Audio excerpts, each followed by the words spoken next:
Then how we will write? Add new class. Class बना सकते हो, इंटरफेस बना सकते हो, इट्स अप टू यू.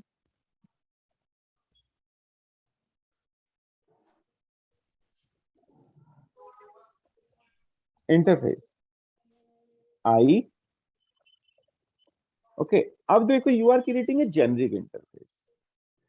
तो अगर आपने नाम रखा I student repo, I employee repo, तो नाम तो जेनरिक नहीं हो गया, वो तो आपका एम्प्लॉय के लिए बन गया.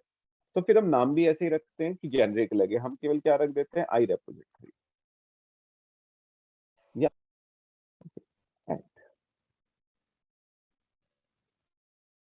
तो it's not specific to student, it's not specific to employee, किसी के लिए स्पेसिफिकली नहीं है, ये तो एक जेनरिक है.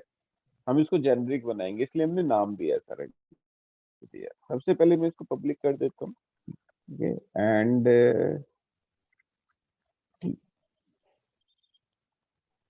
ओके, टी के अलावा हम कुछ भी लिख सकते हैं, ये भी हमें पता है. एंड वी नो दैट कि T just in place holder, you can write Salman Khan, Shahrukh Khan, whatever you want.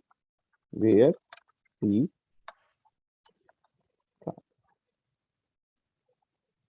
ये क्यों लिखा, अगर मैं नहीं लिखूंगा तो क्या इश्यू आएगा, ये आपको थोड़ी देर में पता लग जाएगा.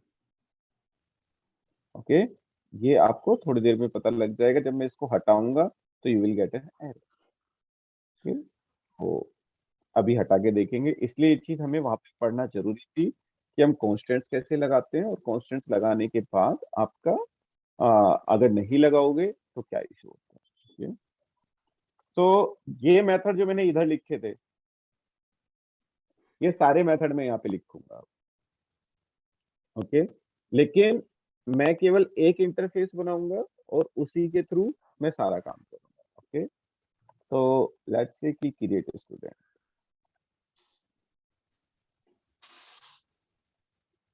क्रिएट. तो नाम अगर मैंने क्रिएट स्टूडेंट रख दिया तो ये वो नहीं लगेगा, जेनरिक नहीं लगेगा देखने में. तो मैंने नाम क्रिएट रख दिया और टी और ओबीजे. अगर मैं टी के अंदर टीबीएल स्टूडेंट क्लास का नाम पास करूंगा तो ये टीबीएल स्टूडेंट का ऑब्जेक्ट हो जाएगा. टी के अंदर टीबीएल एम्प्लॉय क्लास का नाम पास करूंगा तो टीबीएल एम्प्लॉय क्लास का ऑब्जेक्ट हो जाएगा. अलग से क्यों लिखे.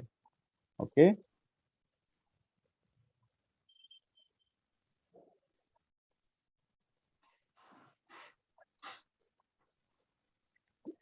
List of T.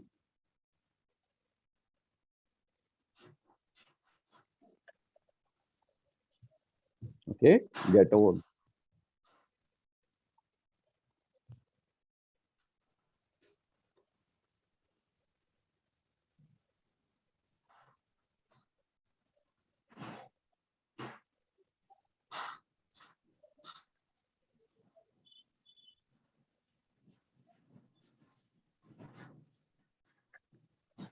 ओके, तीन ही लिख के चलते हैं.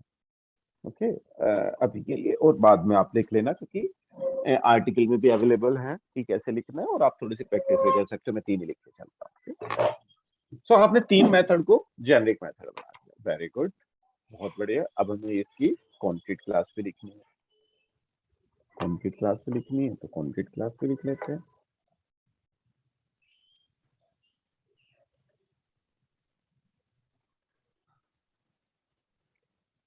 क्लास.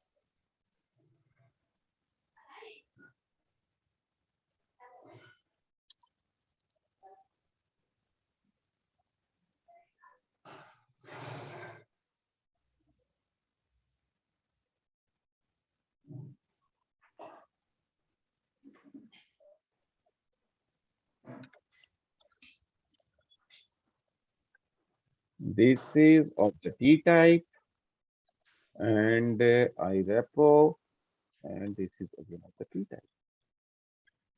Okay, ये कहाँ पे है, ये इस वाले नेम स्पेस के अंदर है. And where p colon class.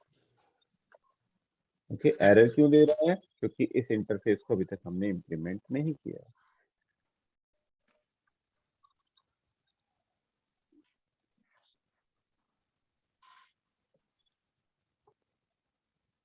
Implement interface. अब प्रॉब्लम एक सबसे बड़ी क्या आई हमारे पास, और सारी चीज तो सही है, चलो हमने मान ली आपकी बात कि मुझे क्रिएट करना है, टी के अंदर टीपीएल स्टूडेंट का ऑब्जेक्ट आएगा। बस एक छोटी सी प्रॉब्लम है, क्योंकि अगर ये नॉर्मल मेथड होता तो मैं इसको कैसे लिखता? यूजर आपका क्या है, डीवीएसपी एंटिटीज करके, ओबीजे एंटिटी। यहाँ तक भी सब सही है, कोई दिक्कत नहीं, हम कंस्ट्रक्टर के अंदर इसका ऑब्जेक्ट बना सकते हैं आराम से। इसको मैं ऊपर इंपोर्ट कर देता हूँ।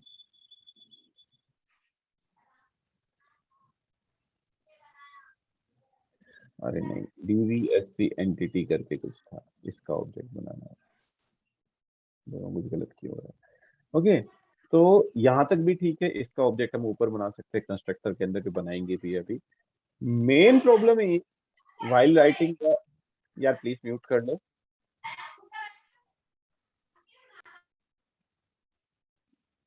ओके, तो main problem is once I will write OBJ entity, let's say TBL student है, तो उसके लिए मैं क्या लिखता था, टीबीएल स्टूडेंट डॉट एड, और एक टीबीएल स्टूडेंट का ऑब्जेक्ट, लेट्स से वो टी में आ रहा था, नहीं लेट्स से, अभी गलत है ये, कंपाइल टाइम एरर देगा।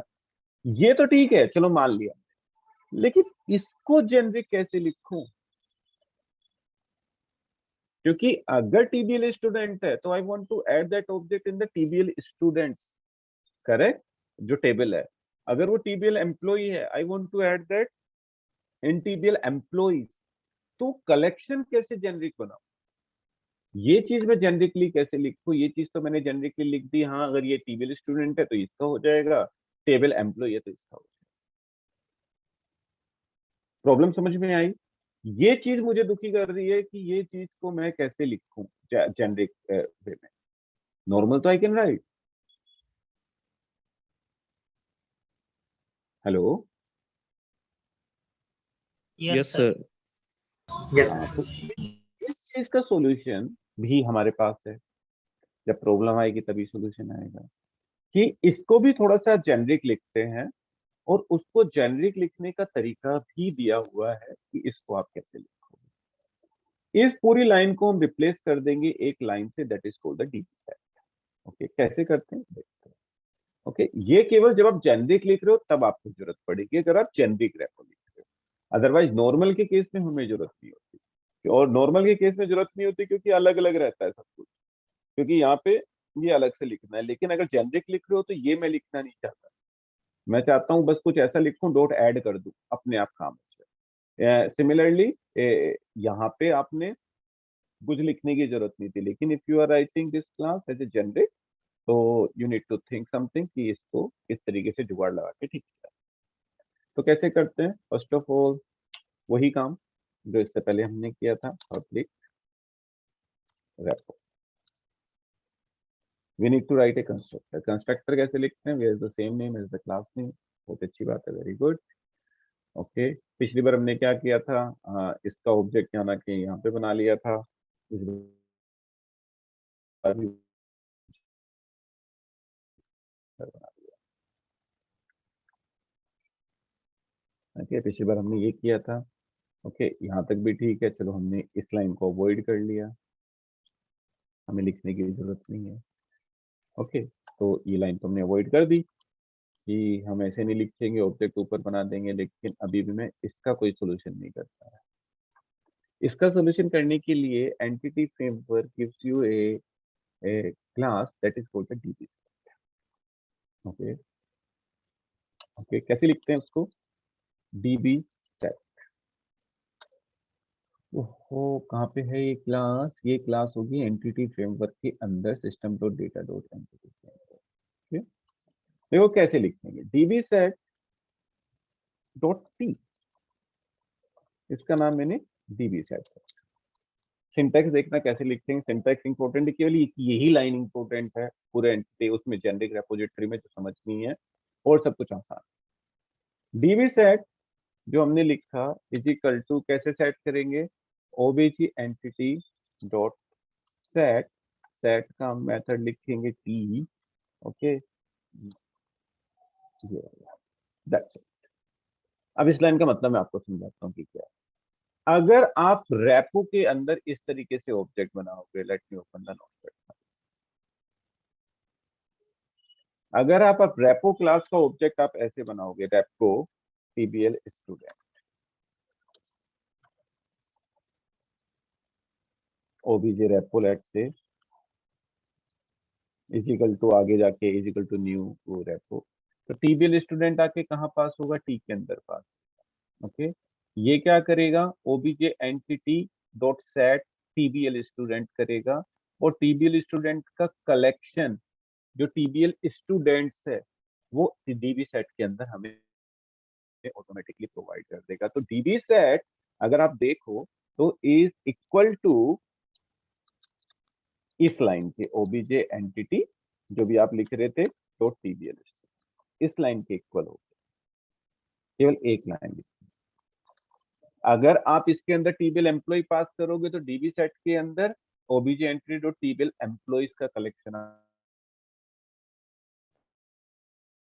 को कुछ नहीं करना है, क्योंकि ये लाइन क्या करती है, इसका कलेक्शन उठाती है और उठा के डीबी सेट आपको प्रोवाइड कर देती है। क्योंकि अगर टीबीएल स्टूडेंट्स देखो, टीबीएल स्टूडेंट्स भी जस्ट नथिंग टीबी सेट और टीबीएल स्टूडेंट, और हमने वही किया, डीबी सेट को हमने वही बना दिया। अगर आप यहाँ पे टीबीएल स्टूडेंट पास करोगे तो DB set of TBL student हो जाएगा, अगर टीबीएल एम्प्लॉय पास करोगे तो DB set of TBL employ हो जाएगा। Now you don't need to do anything, you need to use the db set instead of this. That's it. Okay, definitely you need to implement the save method जो भी मैंने नहीं लिखा। okay, तो अभी नहीं लिखा तो मैं directly obj entity dot save changes यहीं पे कॉल कर लेता हूँ। You can write separately, उसको जेनरिक लिखने की जरूरत नहीं है क्योंकि उसमें कुछ ऐसा पास नहीं करना, save changes। इसी तरीके से अगर आपको ये इम्प्लीमेंट करना है तो return db set dot DB set, ये वाला डीबी सेट छोटे वाला जो आपने ऑब्जेक्ट क्रिएट किया, dot to list, that's it. Okay, इसी तरीके से अगर आपको ये इंप्लीमेंट करना है, return DB set dot where. Okay, where आपको यहाँ पे एक ऑब्जेक्ट लिखना है, तो रादर देन कि मैं ऐसे लिखूं, एक दूसरा तरीका भी होता है, dot find by ID. Find होता है, फाइंड के अंदर if you will pass the ID और डॉट सिंगल और डिफॉल्ट, दिया नहीं इसने, क्यों,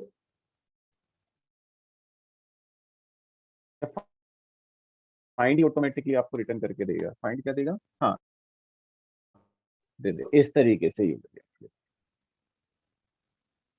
तो ये अब आपको इतनी सारी रेपो बनाने की जरूरत नहीं है, अब आपका एक रेपो से आप हर एक टेबल के साथ खेल सकते हो। कैसे खेलेंगे वो मैं आपको बताता हूँ।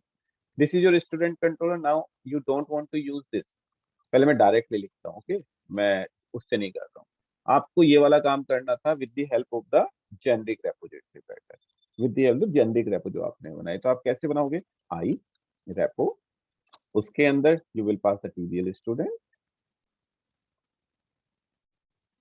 Okay, OBJ generic repo let's say is equal to new repo TBL student, और आप इससे कौन सा method you need to call, dot create. हमने क्रिएट लिखा था, what create is asking, TBL student class का एक ऑब्जेक्ट, टीबीएल स्टूडेंट क्लास का ऑब्जेक्ट आपका। सेव चेंजेस हमने उसी के अंदर कॉल किया हुआ है तो इट्स फाइन। इसी तरीके से if you want to do this here तो you can do this here, अपनी जेनरिक क्लास का ये, और ये डॉट गेट ऑल करके हमने मेथड बनाया था, तो get all you will get, तो get all will return automatically list of TBL student, क्योंकि आपने यहाँ पे टीबीएल स्टूडेंट पास किया है। तो अगर आप अपनी जेनरिक रेपोजिटरी देखो तो get all automatically list of TBL student आपको रिटर्न। आप अगर टीबीएल एम्प्लॉय के लिए ऑब्जेक्ट बनाओगे तो ये टीबीएल एम्प्लॉयज की लिस्ट आपको रिटर्न करने लगेगा, आपको अलग अलग अब लिखने की जरूरत नहीं है। द सेम वे डिलीट मैंने इंप्लीमेंट नहीं किया हुआ है, अगर आपको डिलीट इंप्लीमेंट करना होता तो आप डिलीट भी इंप्लीमेंट कर लेते। तो इस तरीके से you can call now the generic repository. हाँ, जेनरिक रेपोजिटरी को भी हमने निंजेक्ट में मैप नहीं किया है, अभी डिपेंडेंसी इंजेक्शन के थ्रू एक्सेस नहीं किया है जेनरिक को, अभी हमने नॉर्मल देखा। तो पहले इसको देखते हैं कि काम कर भी रहा है कि नहीं कर रहा है। ओके, तो रजिस्टर मेथड को कॉल करेंगे, लेट्स सी कि वेदर इट्स वर्किंग और not.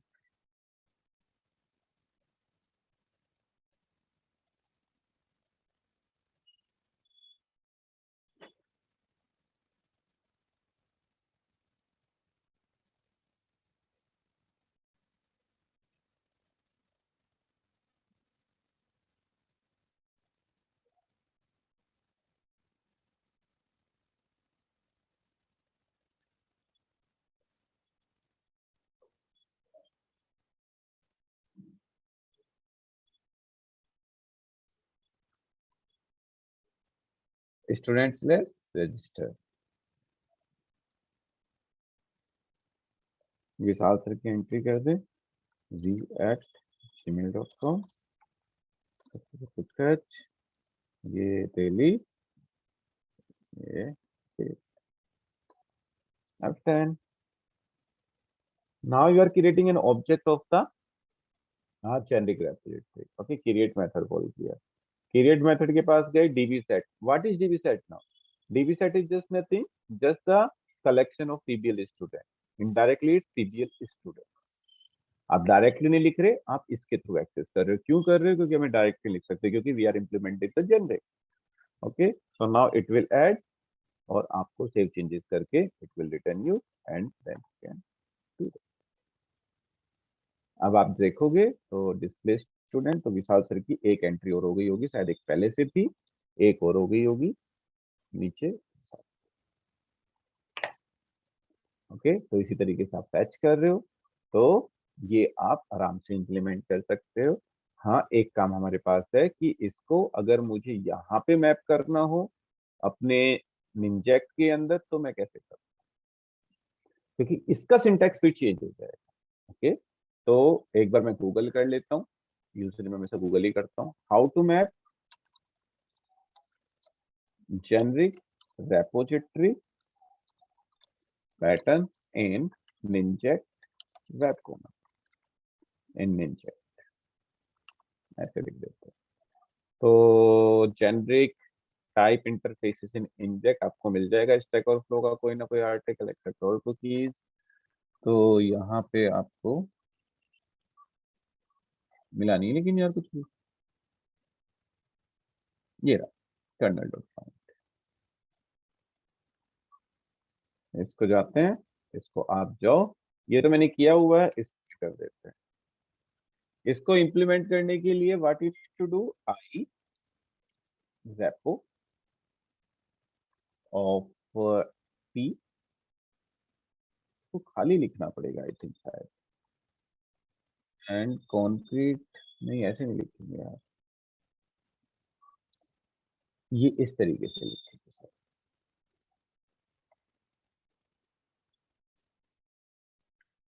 Okay, type of I repo, कि आई रेपो के अंदर मैं कुछ भी पास करूं, उसके अंदर से दैट्स। अगर आपको यहाँ पे आप ऑब्जेक्ट क्रिएट करना है स्टूडेंट वेक्टर के अंदर, तो आप कैसे करोगे, coma I repo,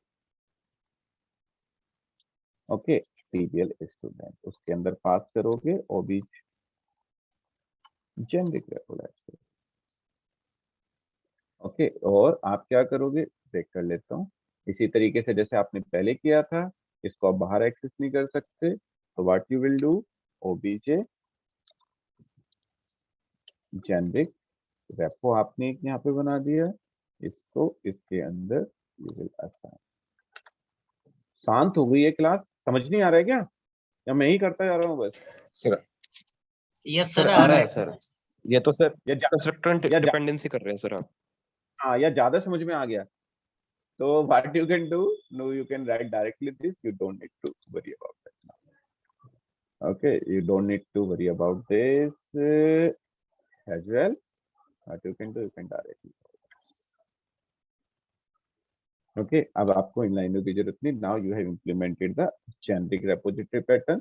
Now if you will follow the article, you will get the same thing. तो आप यहाँ से देख के बची हुई चीजें यू कैन राइट, अगर आपको लिखनी है सारे मेथड्स जो बचे हुए मेथड्स हैं, you can right, you can implement the ये बचे हुए मेथड्स की। एक सेकेंड आया यार।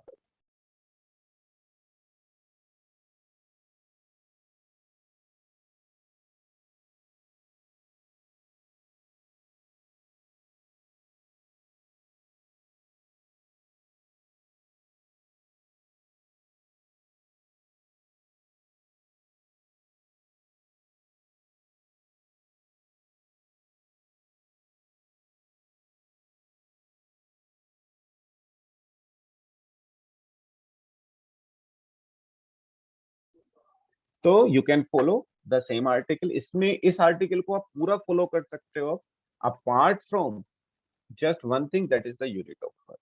Okay, that I will tell you how to implement that, what's the meaning of unit of work, that I will explain कि उसको implement करने का क्या तरीका होता है, क्यों implement करते हैं, कैसे implement करते हैं। इसमें तो बहुत गलत तरीके से बताया हुआ है, मतलब देखने से ऐसा लगेगा कि बहुत मुश्किल है, गलत तो नहीं है, लेकिन इसको थोड़ा सा सिंपल करके आई विल टेल यू कि इसका मतलब क्या है और कैसे करना है। अभी के लिए आपने आज तक जितनी प्रैक्टिस की है एमवीसी के अंदर, वो सारे कोड को you need to write in repository. जब पूरा रेपोजिटरी से चलने लगे, then you need to implement the generic repository. अगर आपको रेपोजिटरी में प्रॉब्लम आ गई तो आपको जेनरिक रेपोजिटरी पे जंप करने की जरूरत नहीं। तो पहले एक चीज चलाओ, जब वो चल जाएगा तब दूसरी चीज। पता लगा हम जेनरिक रेपोजिटरी के चक्कर में नॉर्मल भी नहीं लिख पाए। ओके, तो इतना आपको करना है। ओके, या तो कल क्लास हम कर सकते हैं नाइट में, अगर वो भी पॉसिबल होगा तो, क्योंकि कल रात को मैं 8 या 9 बजे तक यार म्यूट कर लें पहले, या फिर हम नेक्स्ट। ओके, हेलो हेलो हाँ सर, हाँ जी, हेलो हाँ जी। सर, मुझे ना बस एक चीज पूछनी थी। वैसे तो मैं फॉर्म क्रिएट कर लेती हूँ। जैसे हम डायरेक्ट व्यू पे गए, हमने राइट क्लिक किया, जब हम क्रिएट करते हैं जो ऑटोमेटिकली जो क्रिएट होके आता है वो कैसे आता है? पूरा फॉर्म डिजाइनिंग होके जो आता है। बस राइट क्लिक करके आप व्यू करो, वहां पे आएगा व्यू का नाम, नीचे मॉडल क्लास